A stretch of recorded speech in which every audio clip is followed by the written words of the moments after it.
I'm going to show you exactly how to unlock the bootloader of your phone using a simple, completely free method. This method is entirely safe and won't affect your phone's warranty. You won't need to install any software, and you won't lose any data from your phone. But first, let's quickly understand what unlocking the bootloader means for you. When you unlock your phone's bootloader, you open the door to customizing your device in many exciting ways. You can easily install custom ROMs that give you new features, better battery life, and faster performance.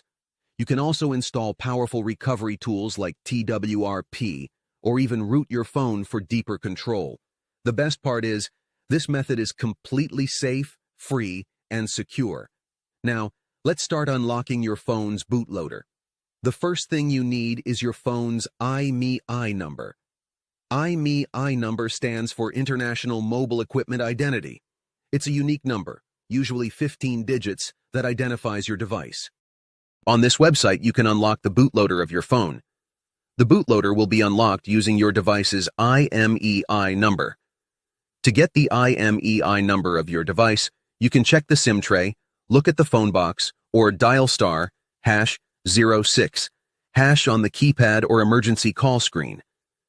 Next, complete a short form on the website, including your phone's exact model, IMEI number, and a valid email address. After submitting these details, follow the simple instructions provided on the website. Once you've completed these steps, the unlocking process will begin automatically. This method is completely safe, does not void your phone's warranty, and will not erase any data from your phone. After the unlocking process is complete, your phone's bootloader will be unlocked and you'll have full access to your phone to do whatever you want. If this video helped you, please like and subscribe to the channel. Feel free to leave a comment if you need help or have questions. Thanks for watching, and see you soon.